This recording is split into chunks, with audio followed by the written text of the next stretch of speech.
요즘에 또 핫한 얘기가 좀 많이 나와요. 핫한 얘기가 많이 나오는데 그 중에 하나 얘기가 우리 또 더불어민주당의 또 의원이신 또 손혜 의원 또 이제 목포에 또 이제 또 집 문제 또 땅 투기 아니냐 이런 의혹 좀 보면 SBS 보도 때문에 참 난리인데 일단은 뭐 손혜 의원의 지금 목포에 지금 문화재 지금 지정되어 있는 건물 지금 매입하는 과정에서 이게 뭐 투기성이다 아니다 이제 논란이 굉장히 많은데 그것도 뭐 진실 공방이 지금 펼쳐지고 있어요. 있는데 근데 지금 실질적으로 확인을 해보면은 이게 투기성이 아니라는 게 하나둘씩 지금 드러나고는 있어요. 있는데 이게 SBS는 끝까지 판단팀에서 이건 아니다 투기라는 관점에서 계속 그대로 잡고 가고 있단 말이에요. 지금 보도도 형태도 지금 계속 그런 식으로 가고 있는데 거기에 또 집권 여당에 있는 국회의원이 지금 투기라고 하면서 나 얘기 지금 보도가 나오고 있으니까 그 하나만 믿고 집권 야당 아니 집권 여당이 아니라 집권 지금 야당 지금 자유한국당에서는 그걸 가지고 자꾸 계속 물고 늘어지고 있단 말입니다. 의원님이 보시기에 지금 손혜 의원이 지금 투기가 아니라는 건 뭐 어느 정도 지금 사람들 통해서 많이 알려진 사실도 있고 또 그 의혹점에 대해서 많이 해소되고 있는 부분인데 계속 이렇게 물고 늘어지는 이유가 뭘까요? 일단은 지금 이제 집권 중반기를 지나고 있는데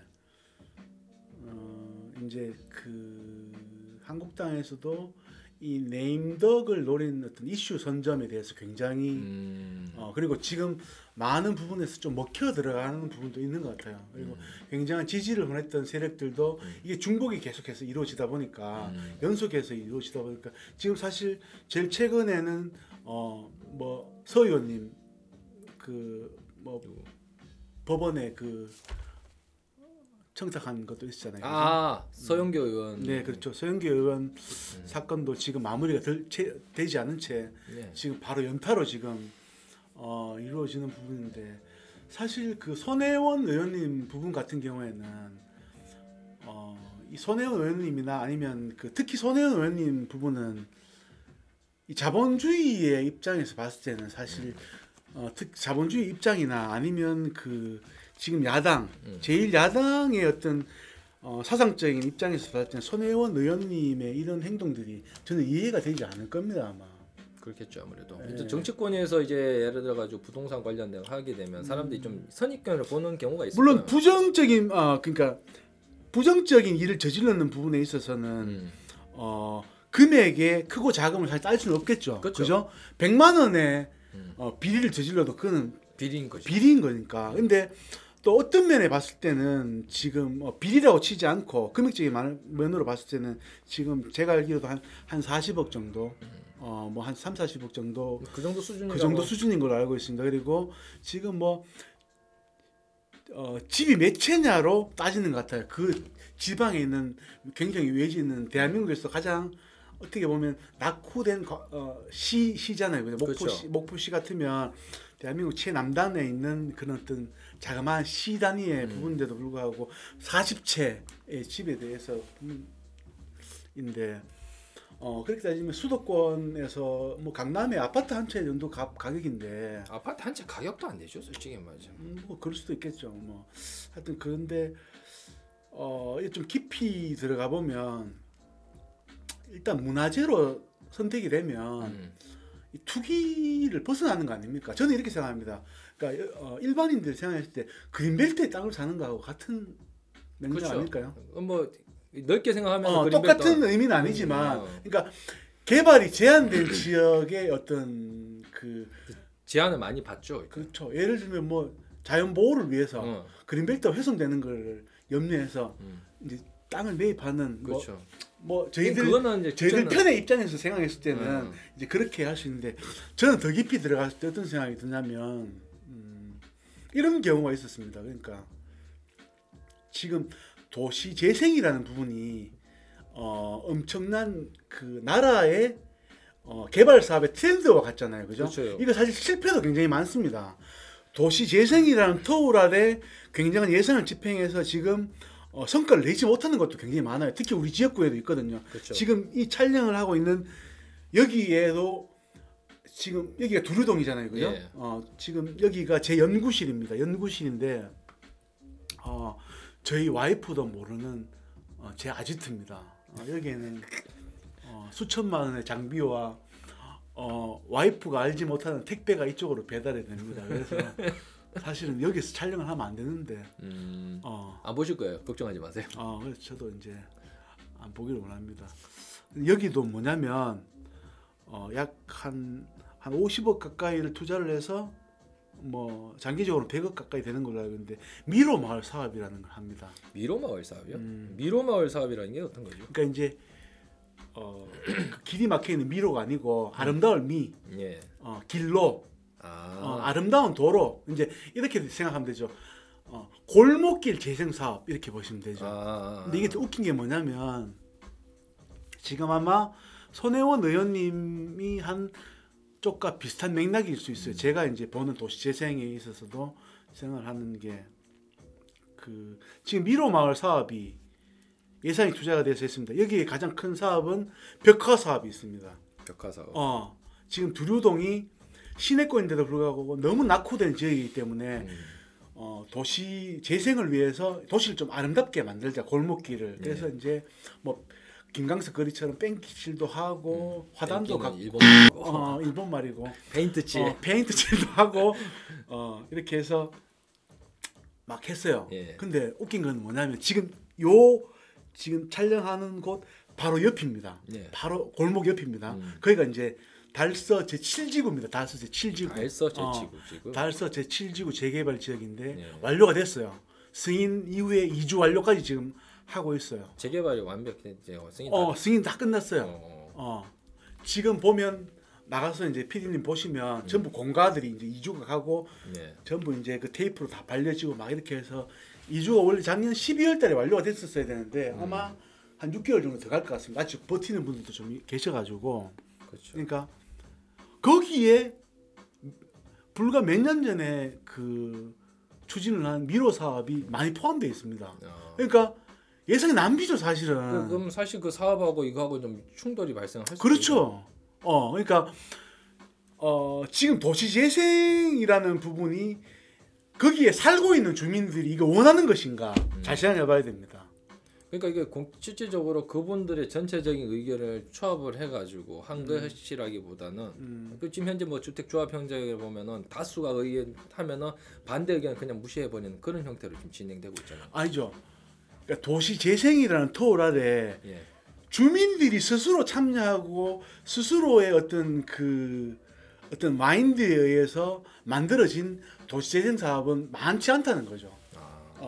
이 국가 산업의 어떤 지금 도시재생이 이제 트렌드화 되고 있으니까 전 세계적으로 이게 지금 우리나라에도 들어와서 몇 년 전부터 도시재생이라는 게 굉장히 많이 학습되고 있잖아요. 그리고 여기에 예산이 또 많이 투자가 되고 예를 들면 박근혜 정부 때 혁신도시, 혁신도시도 사실 좋은 부분이 많습니다. 대구도 지금 동구 혁신도시 때문에 많은 발전이 사실 이루어졌죠. 그러니까 박근혜 정부가 상당히 잘못한 부분도 있지만 사실 이 혁신도시가 잘된 부분도 굉장히 많습니다. 그래서 도시재생도 그 어떤 트렌드는 아주 좋은 트렌드의 취지지만 사실 이게 정착하는 부분에 있어서 현지 주민들과 맞아떨어지지 않은 부분이 많다는 거죠. 거기에 있어서 도시재생을 제대로 받아들이지 못하면 일반 그 시민들은 이 도시가 재개발되는 걸 원하는 분들이 굉장히 많습니다. 쉽게 그냥 돈을 벌 수 있고 또 나름대로 이제 수익성을 바로 땡겨낼 수 있으니까 그렇겠죠. 예. 그러니까 그 동네를 떠나지 않는 분들 떠나고 싶어 하지 않는 분들도 많고 삶의 터전을. 그렇죠. 근데 일정 부분의 대다수의 사람들은 재개발됨으로 인해서 자신의 재산 증식과 함께 그 동네 전체가 재개발로 재탄생하기를 원하는 분들도 상당히 많죠. 그러니까 이제 계속 보던 것만 보니까 좀 식상하고 또 나름대로 재산 증식이 좀 안 되고 그러니까 어찌 보면은 이게 우리 이제 뭐 최저임금이나 기본급이 안 되다 보니 사실 기본적인 뭐 엔겔 지수가 워낙 떨어지다 그렇죠. 보니까 사실 그거를 충족시키기 위해서 재개발을 그분들 제가 봤을 때는 그분들이 원해서 원하는 게 아니라 기본적인 엔게이지 수가 떨어지다 보니까 그걸 높이기 위한 수단으로 그게 재개발을 선택하신 것 같은데 제가 요번에 지금 받는 것도 이 목포도 지금 마찬가지입니다. 그런 개념이 많아요. 지금 여기가 지금 뭐 보도에만 나온 부분도 있고 또 나를 갔다 오신 분들 증언에 의하게 되면은 지금은 한참 개발하고 지금 발전하고 있잖아요. 그리고 또 그 요번에 뭐 창정성인가 뭐 요번에 또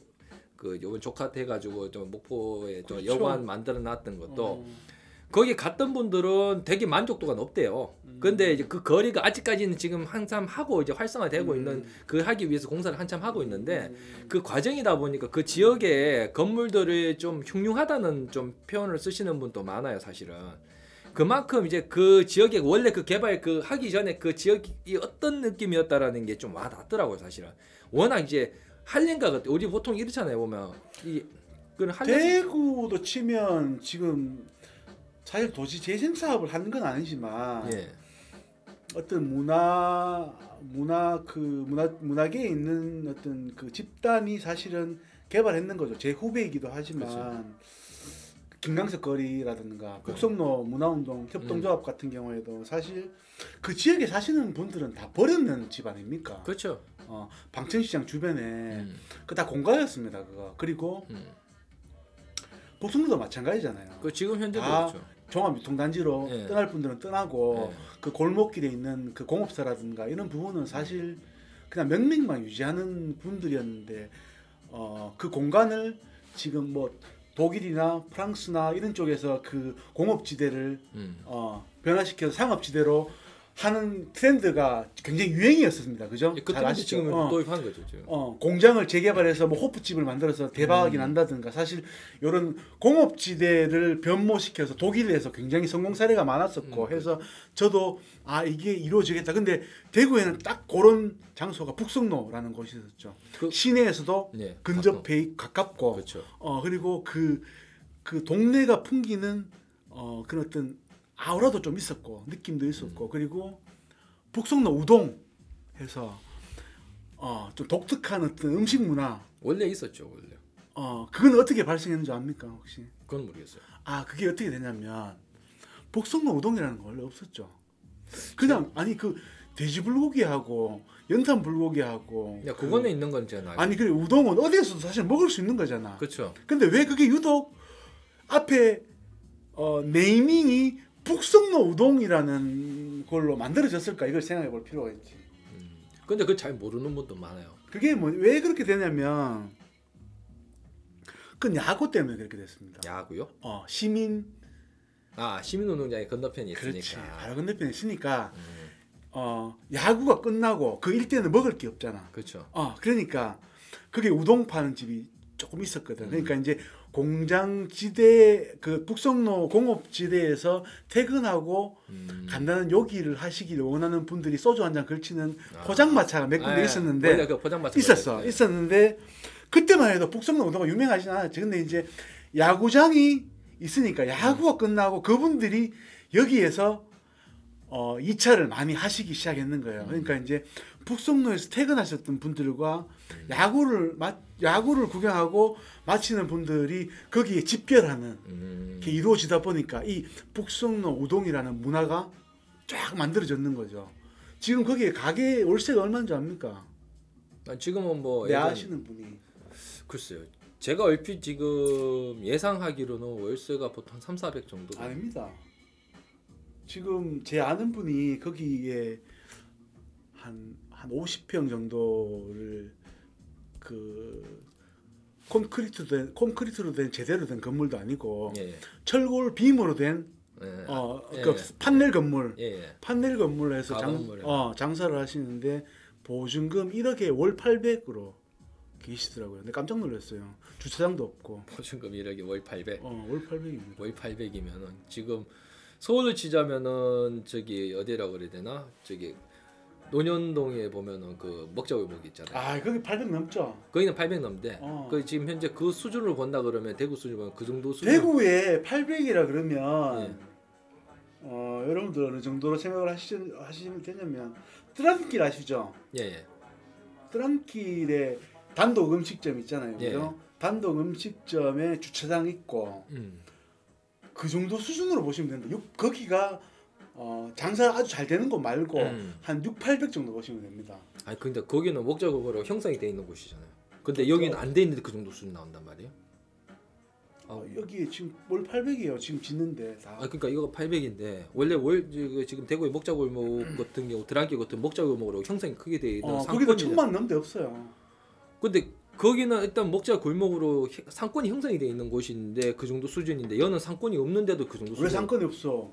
복숭로가. 아니 그러니까 우리가 생각하는 상권이라 그러면 지금 드랑길처럼 목자골목이 쫙 깔려 있는 그런 상권을. 아니 여기도 북숭로도 예.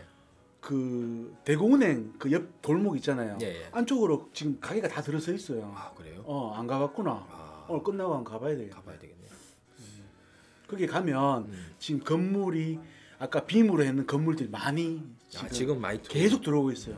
그리고 거기에 비어 있는 곳들도 그걸 지어주길 원하고 버티고 있는 거야.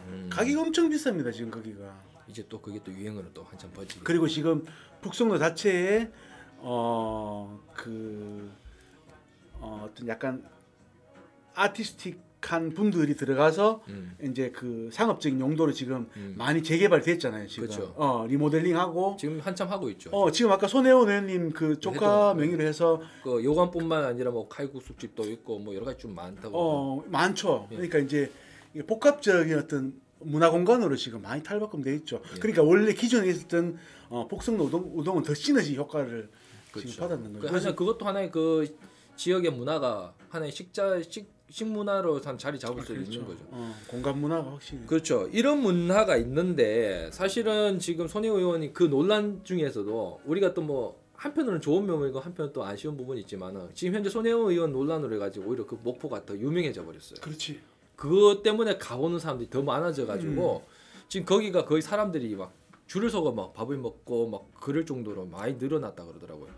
실질적인 거는 그런 거로 통해 가지고 원래 그런 거를 하면은 뭐 투기다 아니다 막 그런 거 하면서 돈 벌면서 투기 아니냐 이렇게 얘기하는 부분이 있는데 사실 이제 이게 투기다 아니라는 걸 좀 단적으로 제가 규정을 하는 건 아니지만은 실질적으로 법령에도 보면은 문화재 보호법 그거 시행령 제41조 42조에 보면은 매매와 관련된 거 그다음에 그거 내부 수리하는 부분에 관련된 거를 그 관할 지방자치단체에서 일단은 신고를 받고 그거에 대해서 허가 신청을 낸 다음에 관할 그거 문화재청에서 허가가 이게 전체적인 그 검토를 끝나고 나서 그게 가능하다라고 하더라고요. 매매하고 이런 게. 그 실질적인 건 문화재라고 일단 등록이 안 돼도 사실적으로는 뭐 건물 지주 간의 관계 때문에 잘 하기 힘든데 문화재로 등록되면 더 힘들단 말이에요. 근데 그런 거 가지고 투기라고 얘기하는 건 좀 약간 좀 상식적으로 이해가 안 되는 부분이 좀 많더라고요. 그러니까. 예, 그렇죠. 그 뭐 뒤에 지금 그 손혜 의원 남편 분의 재단 부분도 많이 엮여 있고 예. 지금 스토리를 계속해서 만들어 재창조는 아니죠. 원래 있던 지금 기존의 이야기니까 아무튼 이 건과에서 많이 지금 논란이 일고 있는데 아무튼 그런 부분은 시간이 지나면 많이 해소가 될 것이고 아직 그 일반 대중들에게는 알려지지 않은 부분도 많이 있는 것 같아요. 사실은 아무래도 인식 차이가 이제 이런 부분에서 많이 알려지지 않다 보니까 그러니까 이제 이야기의 출발이 그 어떤 투기라는 개념에서 출발했기 때문에 이제 투기라는 개념 투기라는 첫 번째 이슈에 모든 부분이 이제 맞춰져 들어가겠죠. 그러니까 퍼즐 맞춰도 그렇죠. 손혜원 의원에 관계된 모든 부분이 지금 그 김정숙 여사하고도 지금 엮여 있잖아요. 그죠? 그렇듯이 원래는 별개의 이야기였을 수도 있어요. 별개의 건이고 손혜원 의원을 중심으로 한 별개의 이야기들이 뭐 남편분에 대한 이야기 아니면 이 투자를 그 권유했던 이야기 그리고 뭐 그 김정숙 여사와의 어떤 그런 관계 부분 그리고 목포와 박지원 의원님과의 부분 여러 가지들이 이제 복합적으로 이제 퍼즐 맞추기가 들어가는 것 같은데 저는 뭐 아직은 거기까지 그 많은 부분 깊이 생각해 본 건 없고 아무튼 손혜원 의원님이 발빠르게 움직이지 않았다면 아마 거기는 그 주민들이 방치해 둔 재개발되기까지를 원하는 방치되는 사실 뭐 거기 아파트가 들어설 수도 있었다라는 얘기가 있었더라고요. 그러다 보니까 뭐 그거를 원래 좀 예술 하셨잖아요. 네, 문화나 그렇죠. 예술 하시는 분의 관점에서는 안타까울 수밖에 없는 거잖아요.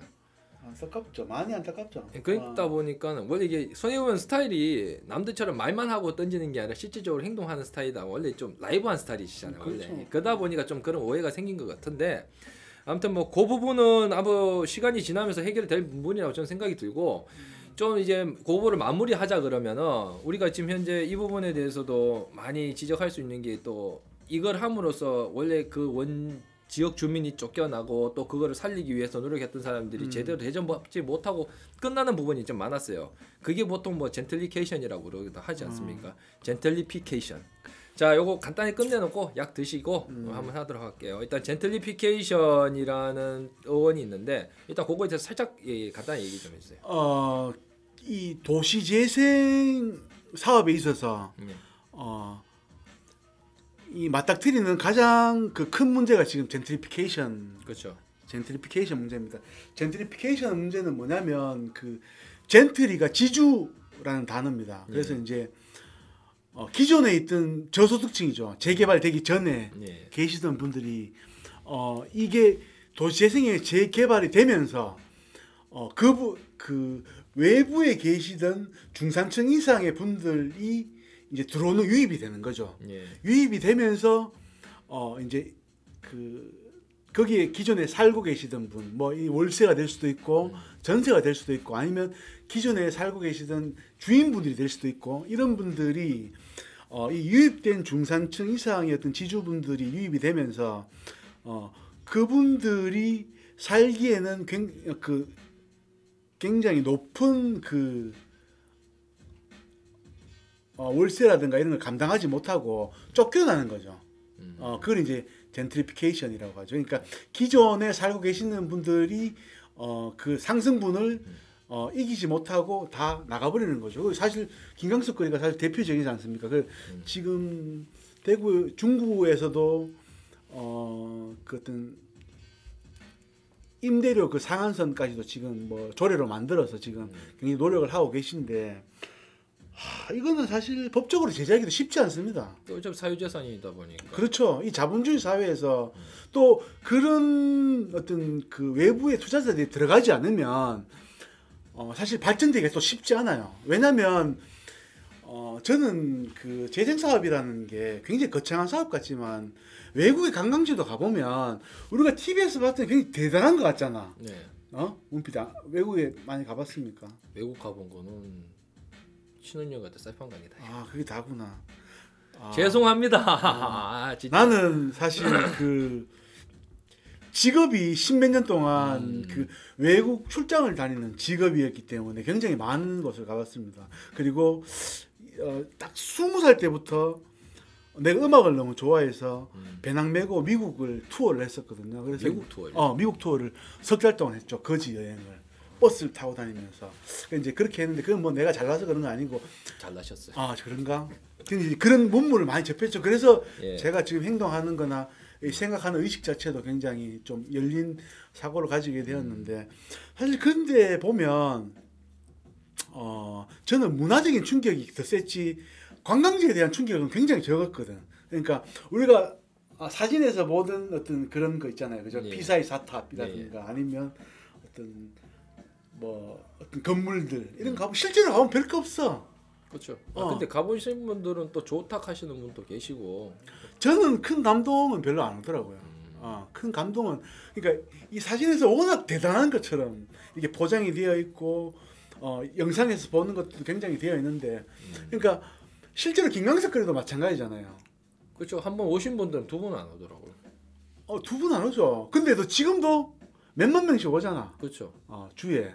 이유가 뭐겠습니까? 안 와봤으니까. 안 와봤는 게 아니죠. 그 문화의 거리라는 거, 테마라는 것은 사실 보잘것없는 데가 굉장히 많거든. 그 주변의 산권이라든가 사람 구경인 거죠. 관광지에 대한 사람 구경 그리고 거기에 대한 이슈가 되어 있는 곳에 내가 한번 가봤다. 그리고 요즘 카메라가 있잖아요.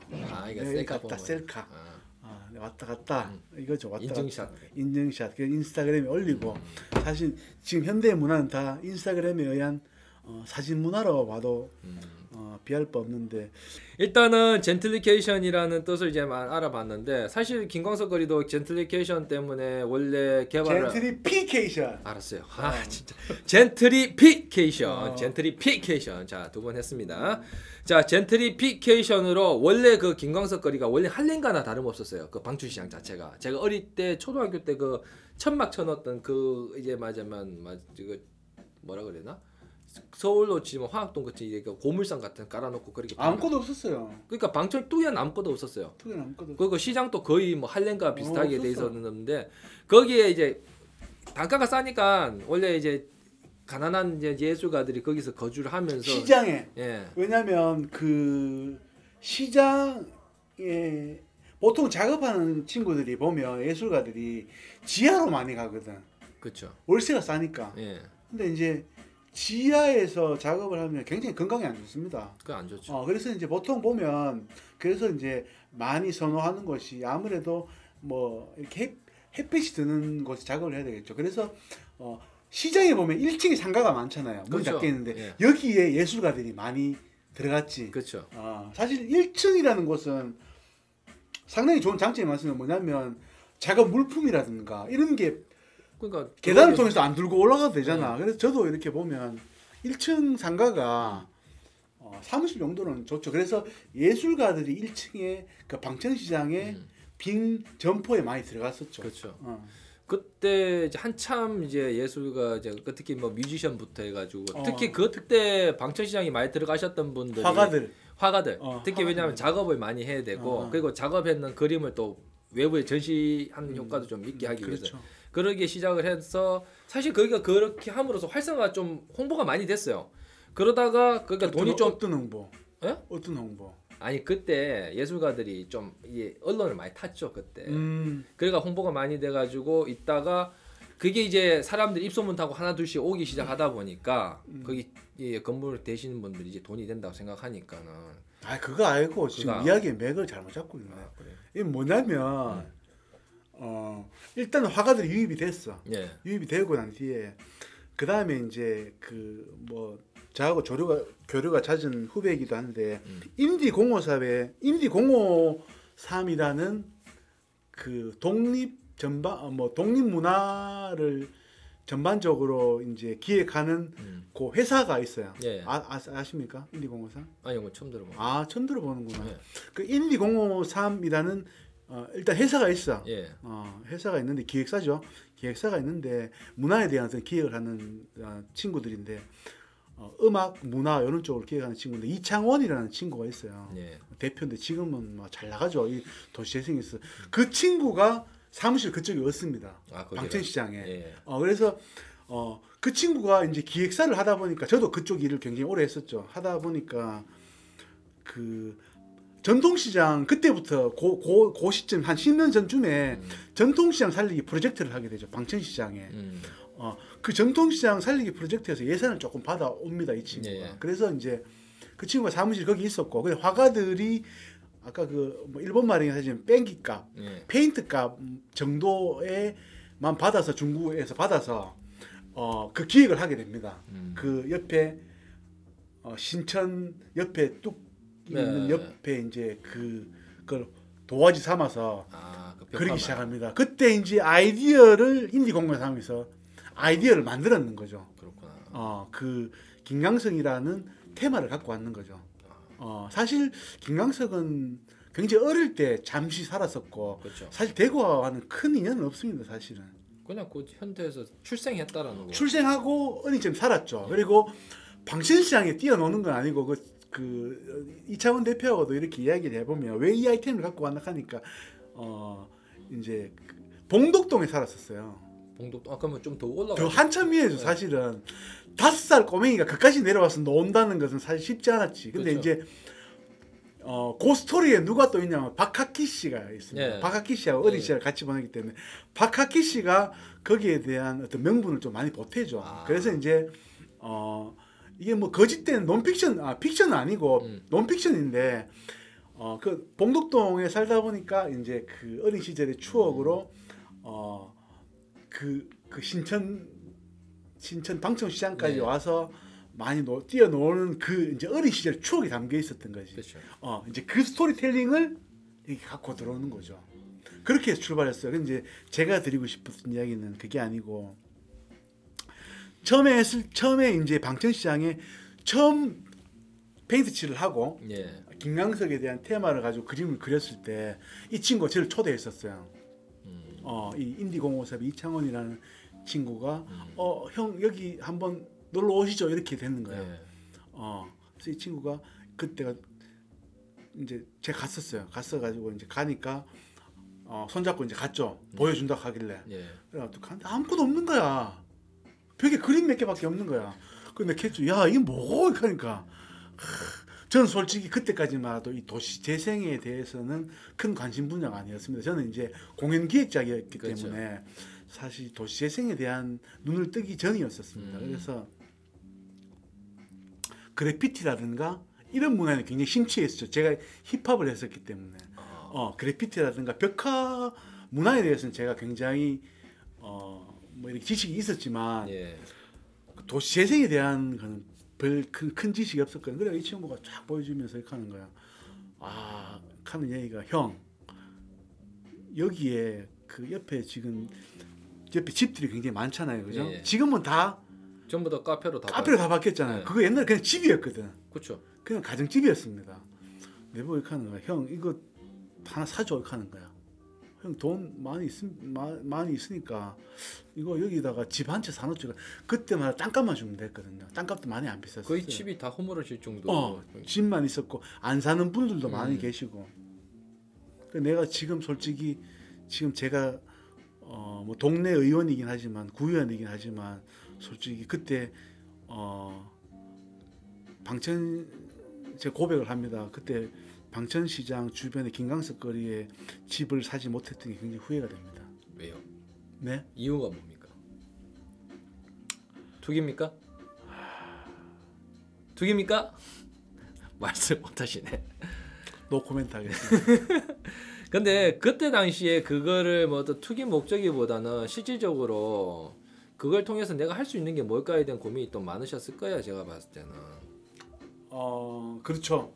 그때 그 친구가 이창원이라는 이 대표가 그 사업을 했을 때 그 친구는 시민단체 일도 했었고 그런 쪽에 일찍 눈을 떴었고 예. 그리고 이제 저도 독립문화라는 곳에서 인디 어떤 음악이라든가 인디 뮤지션 쪽으로 굉장히 관심도 많았었고 놀라운 사실을 제가 하나 가르쳐 드릴까요? 뭐 어떤 사실이죠? 지금으로부터 한 18년 정도, 예. 15년 더 넘었죠. 18년 정도 전이죠. 제가 한 28살 때쯤 2002년 정도. 제가 지금 45이니까 제가 그때 당시에 했던 게 뭐냐면 서울에서 이제 음악 생활을 접고 28에 대구에 내려왔습니다. 대구에 내려와서 처음으로 했던 작업이 뭐였냐면 힙합하는 친구들이 저를 찾아왔었어요. 힙합하는 친구들이요? 제가 이제 영어 음악 작곡가이기도 했지만 원래 서울에서 데뷔는 힙합으로 데뷔를 했었거든요. 그래서 이제 대구에서 음악을 하는 친구들이 나를 알고 있었어요. 나는 그 친구들을 몰랐지. 그 친구들이 찾아와서 나랑 뭘 하고 싶어 했었어요. 그래서 뭘 하고 싶냐 이러니까 공연을 한번 하고 싶대. 락은 페스티벌이 굉장히 많았는데 그렇죠. 힙합은 페스티벌이 없는 거야. 그래서 힙합 공연을 하고 싶은데 자신들이 락 밴드들보다 힘이 없으니까 형이 장소가 쉽지 않아. 형이 좀 그 기획을 해달라 그래서 아보라 야 근데 그거 꿈이 그 정도밖에 안 되나 우리 음반을 하나 내자 이렇게 했었어요. 그래서 이제 다 오락하니까 대구의 힙합 팀이 그때 당시에 한 7팀 정도가 저한테 왔었어요. 야 우리 앨범을 하나 만들자. 그래서 제가 서울에서 좀 벌고 내려왔는 돈이 내려올 때 한 3천만 원 정도가 있었어요. 그 나이 때 나이에 있었는데 그걸 이제 투자를 해서 저는 순수한 재미로 힙합 음반을 다비치라고 하는 음반을 다비치. 만들었었죠. 독립 음반이죠. 그래서 한 획을 그었었습니다. 획을 그었는데 성공했습니까? 성공을 못했죠. 얼마나 나갔어요 음반은? 음반은 많이 나갔죠. 음반 많이 나가고 활동도 많이 했습니다. 그리고 거기에서 성공했는 친구가 몇 명 있죠. 누구죠? 제가 들어도 아는 사람입니까? 알죠. 누구? 그 지금 활동하는 마이너스. 마이너스가 거기에서 제일 막내였죠. 그때 당시에 마이너스가 고3. 근데 솔직히 전 죄송한데 마이너스 팀을 제가 잘 몰라요. 사실. 마이너스 몰라요. 예, 이거 끝나고 검색을 해봐야죠. 그러니까 한번 해봐야 되겠는데. 마이너스 그리고 이 친구는 알겠다. 이센스. 이센스. 이센스 알죠? 이센스도 모릅니까? 제가 힙합을 잘 안 좋아해요. 슈프림 팀의 이센스. 죄송합니다. 이 이센스도 그때 당시에 막내로 이제 참여를 했었죠. 일단 그리고 수많은 친구들 힙합의 태동기였기도 했었거든. 한참 그때는 많은 친구들이 진입을 했었는데 내려와서 이제 이런 일들을 했어요. 근데 이제 이 일 이후에는 제가 사실은 인디 음악 쪽으로 많이 떠났었죠. 이후에는 이제 공연 기획 쪽으로 완전히 넘어갔었기 때문에 그래서 이제 그런 독립 문화, 인디 음악 그리고 도시 재생 이런 쪽에 굉장히 관심이 많았었고 그런 초창기의 어떤 움직임 지금은 흥행에 완전히 성공한 그리고 지금 아까 제가 말씀드린 그 인디공업사의 이창원 대표도 지금은 이 도시재생의 어떤 한 획을 그은 인물로 지금 되어 있잖아요, 그죠? 근데 이 시작은 굉장히 미미했거든. 그렇죠. 일반 사람이 인지 못한. 그러니까 어떻게 보면 지금 다시 원론으로 돌아와서 손혜원 의원님도 제가 이런 아티스트적인 생각으로 접근한다면 100% 이해가 되는 거예요. 아마 그런 마음으로 하셨을 거예요. 그러니까 그렇게 하셨는 건데 이 뒤에 어떤 연관된 퍼즐에 대한 이야기는 저도 더 이상 이야기를 못 하겠지만 이 보통의 범인들 그러니까 범죄자 범인이 아니고 일반인들은 사실 그 도시 재생에 대해서 깊이 관심이 없습니다. 사실은 잘 몰라요. 잘 모르기도 하고 그 모른다는 것을 인지를 못했다는 거에 대해서 저희가 막 그렇게 질타할 수는 없는 거지만 그렇죠. 사실 지금 현재 대한민국 사회에서 땅, 집은 내 재산 증식의 제 첫 번째로 어떤 크게 작용하는 부분이잖아요, 그죠? 그러니까 이 도시재생이 문화를 중심으로 해서 이 도시 전체가 발전하기보다는 일단은 개인적인 목적이 좀 앞선다고 봅니다. 그래서 근데 그것도 탓할 수 없는 게 어차피 시대 흐름이 그렇게 끌고 왔기 때문에 또 그 사람들 입장에서는 또 그렇게 할 수밖에 없는 또 상황도 있었다라고 생각이 들어요. 일단 뭐 이런 부분에 대해서 이제 손혜원 의원 얘기도 쭉 나왔지만은 우리가 지금 이거에 대해서 어떤 부분에 대해서 이게 수익성을 따져야 되느냐 아니면은 이게 문화적인 가치로서 또 봐야 되느냐 여러 가지 관점은 좀 있습니다만은 그러나 중요한 거는 우리가 또 좀 제대로 보고 지켜야 될 건 또 지켜야 되고 또 우리 또 뭐 역사라고 하지만은 눈에 보이는 역사가 있을 땐 또 지켜야 돼요. 또 그렇지 않으면 또 잃어버리고 나서 항상 뭐 역사책에 남긴다 뭐 어떻게 얘기한다 그러지만 잃어버리고 나서는 다시 찾을 수 없는 거거든요. 그 이 문화라는 것 자체가. 대구가 저는 지금 손혜원 의원 사건에 가장 좋은 예들을 많이 담고 있는 것 같습니다. 예를 들면 우리는 여기 청춘을 보냈잖아요. 그렇죠. 청춘을 보냈고 저는 사실 그 20대 때 한 10년 정도 그 서울에서 음악 생활한 걸 제외하고는 다 여기 살았으니까 그러니까 대구 흐름을 보는데 지금 문화의 중심이 사실 중구로 많이 쏠려 있잖아요, 그죠? 그렇죠. 또 재선까지 하신 그 중구청장님이 굉장히 그 도시재생에 굉장히 관심이 많은 분이었고 했었기 때문에 여러분 중구 근대로와의 근대로 맞죠? 근대로의 여행. 이거 지금 이거 손혜원 의원님 그 부분하고 사실 똑같은 부분인데 사실 이거 복성로 글이라든가 그 계명대 근처라든가 지금 근대로의 테마 글이 있지 않습니까? 이거 관심 가진 사람 누구 있었어요? 사실 없었죠. 없었다니까. 사실 이거 떠드는 게 바빴거든. 뜯어내기도 바쁘고 지금 대구 같은 경우는 지금 뭐 3.1 운동, 만세 운동 거리라든지 뭐 길이라든지 그렇죠. 그런 게 사실 약정 골목 빼고는 사실 유명한 데가 사실 없었는데 처음에 이거 만들었을 때도 관심 가지는 분 아무도 없었어요. 누가 이거 관심 가졌습니까? 저도 몰랐어요. 제가 알게 된 게 2013년도에 알았거든요. 저도 대구에서 살다가 서울에서 10몇 년 살다가 내려와서 알게 된 게 불과 몇 년 안 돼요. 사실은 이 문제에 대해서. 근데 어찌 보면 대구에 사시는 분, 제가 다른 데서 살다가 내려와도 이런데 현장에서 살고 계시는 게 뭐 수개 년 동안 대구에서 살고 계시는 토박이 분들도 이 얼마나 역사의 산실인지를 모르는 거지. 모르죠. 왜냐? 아까도 제가 말했잖아요. 엔겔 지수가 워낙 떨어지다 보니 사람이 그러니까 먹고 살기가 바쁘다 보니 이것까지 생각할 수 있는 겨를이 없는 거예요. 그러다 보니 목포도 만약 그런 시점에서 사람들이 인식하다 보니 이게 갑자기 이슈가 되다 보니까 이게 이 부분에서 관심 집중이 이상한 대로 포인트가 잡혀가지고 이렇게 된 것 같은데. 맞지.